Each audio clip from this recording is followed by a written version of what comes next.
Hello hello Venkatesh, ఎక్కడుండా? ఇక్కడే దగ్గరలో పెడంలో ఉన్న పెద్దమ్మ, వచ్చేస్తున్నా. అది కాదయ్యా, మీ పెద్దనాన్నకే చికెన్ లివర్ కూర తినాలని ఉందంట, తీసుకొస్తావయ్యా? అలాగే పెద్దమ్మ, చికెన్ కూడా తీసుకురామంటావా? లివర్ చాలయ్యా.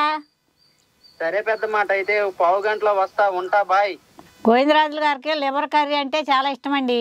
చికెన్ కూర వండినప్పుడు అడిగి మరీ లివర్ ముక్కలు వేసుకుని తింటాడు. ఎందుకో మరి చాలా రోజుల తర్వాత లివర్ కూర తినాలని అన్నారు. ఇవాళ స్పెషల్ అదేనండి, లివర్ కర్రీ. మరీ ఫ్రై లాగా ఉండదు, అలా అని ఎగురులాగా కూడా ఉండదు. దగ్గరగా ఎగరబెడితే గుజ్జులాగా ఉంటుంది, అలా అని ఇష్టమండి ఆయనకి.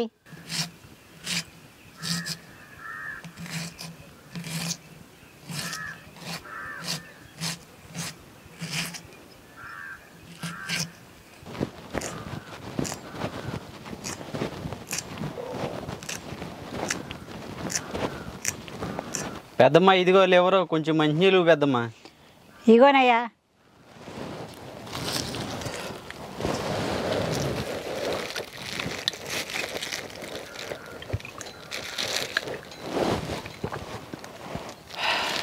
ఏంటయ్యా అంత అలసిపోతున్నావు?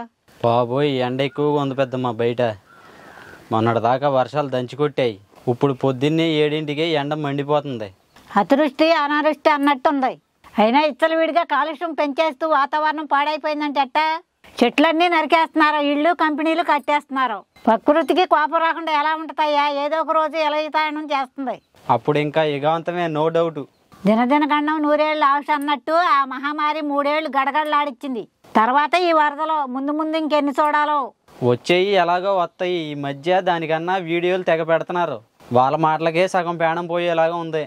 అమావాస్య రోజు ఈ రాశుల వారికి గండం ఉంది, లేదా పౌర్ణమి రోజు ఇలా చేయండి, లేదంటే దోషాలు ఎంటపడతాయి. భూమి మీదకి ఏదో పెద్ద సలకలం దూసుకొస్తుందంట, ఢీ కొడితే ఇంకంతే. అలాంటివి పెట్టి ప్రజల్ని మనశ్శాంతి లేకుండా చేస్తున్నారు. ఎప్పుడైనా మనం 1కి 10 సార్లు ఎత్తలుచుకుంటే అదే జరుగుతుంది. అందుకే నెగిటివ్ ఎప్పుడు ఆలోచించకూడదు. పెద్దవాళ్ళు ఎప్పుడు అంటూ ఉంటారు, పైన సదస్సు దేవతలు ఉంటారు జాగ్రత్త అని. చెడు తలవకుండా ఉండటానికి అలా అనేవారేమో. నిజమే పెద్దమ్మ, నెగిటివ్ మనుషులు పక్కన ఉన్నా మొత్తం నెగిటివ్గానే ఉంటుంది. ఎప్పుడు అది బాగాలేదు, నువ్వు సన్నగా ఉన్నావు, లావుగా ఉన్నావు, పొట్టిగా ఉన్నావు, అలా ఏదో విధంగా ఇతరులను నెగిటివ్ ఫీల్ అయ్యేలా చేస్తున్నారు. అలాంటి వాళ్ళతో జాగ్రత్త. వాళ్ళ నెగిటివిటీని మన మీద రుద్దటానికి ట్రై చేస్తారు. అలా అని వాళ్ళలో ఏ లోపం లేదు, అనుకోవటానికి ఉండదు. తిరిగి అనాలంటే ఎక్కడ హట్ అవుతారని మనం తిరిగి అనలేం. సంస్కారం ఉండవాళ్ళకే లేని వాళ్ళకే అదే తేడా 100%. కరెక్ట్గా ఏ మనిషి ఉండడు.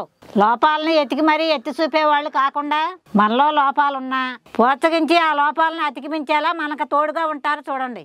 అలాంటి వాళ్ళు ఒక్కరున్నా చాలు. ఒక వేలుతో ఎదుటి వాళ్ళని చూపిస్తే మిగతా 4 వేళ్ళు మన వైపు చూపిస్తాయి, అది మాత్రం గుర్తుపెట్టుకోండి. ఇప్పుడైతే లివర్ని చిన్నగా ముక్కలు కట్ చేసుకుందాం.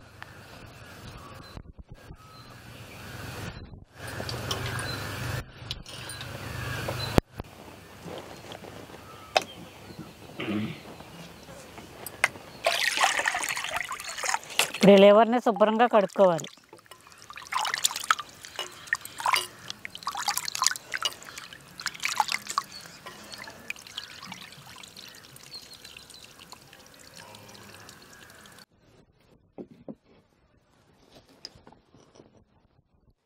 ఆయిలు,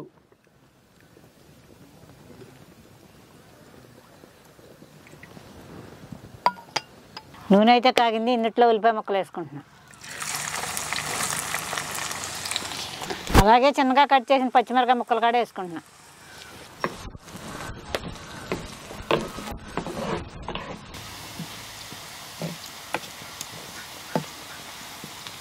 చూశారు కదా, ఈ రకంగా దోరగా వేయించుకోవాలి.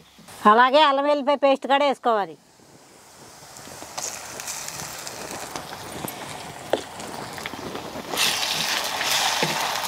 ఈ అల్లం వెల్లిపాయ పేస్ట్ పచ్చివాసన పోయే వరకు కలుపుకోవాలి.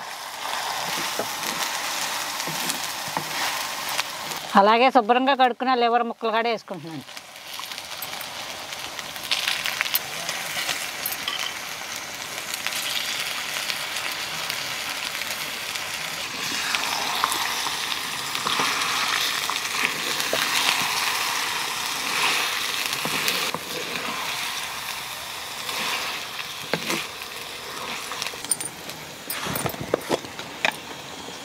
అలాగే రుచికి సరిపడా సాల్ట్ కూడా వేసుకుంటున్నాను.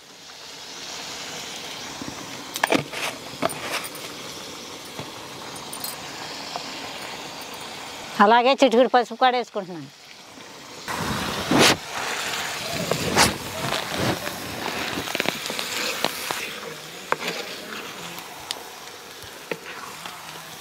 అలాగే ఒక చెంచాడు కారం కూడా వేసుకుంటున్నాను.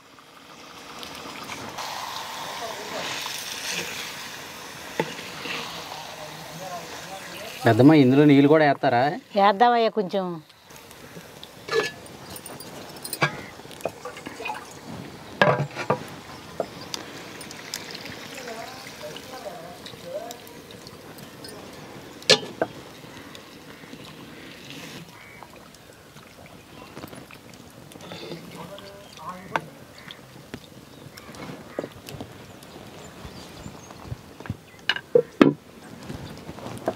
పెద్దమ్మ కూర ఎగిరిపోయినట్టుంది, గరం మసాలా కూడా వేయి. అలాగేనయ్యా.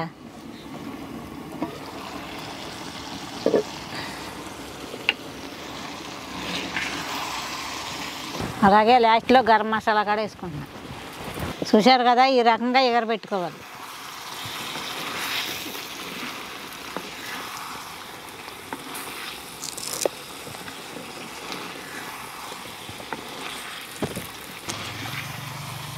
అలాగే లాస్ట్లో కొత్తిమీర కూడా వేసుకుంటున్నాను.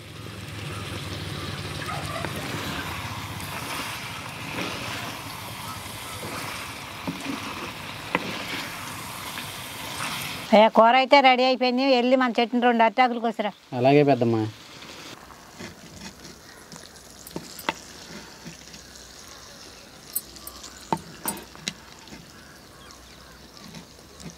పెద్దమ్మ పెద్దనాన్న కోసం ప్రేమగా చేసి ముందు పెద్దనాన్నకు పెట్టపోయావా? ఆల్రెడీ మీ పెద్దనాన్న కోసం తీసుకున్నానయ్యా, ముందైతే తిను.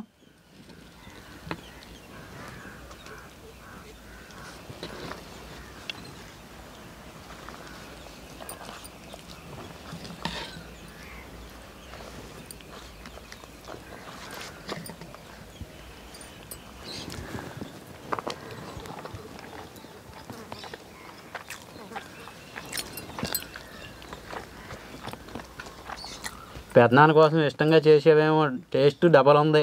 మా పెద్దమ్మ చేసిన లివర్ కర్రీ మీకు నచ్చితే ఒక లైక్ కొట్టండి. అలాగే మీ ఫ్రెండ్స్కి మీ ఫ్యామిలీ మెంబర్కి షేర్ చేయండి.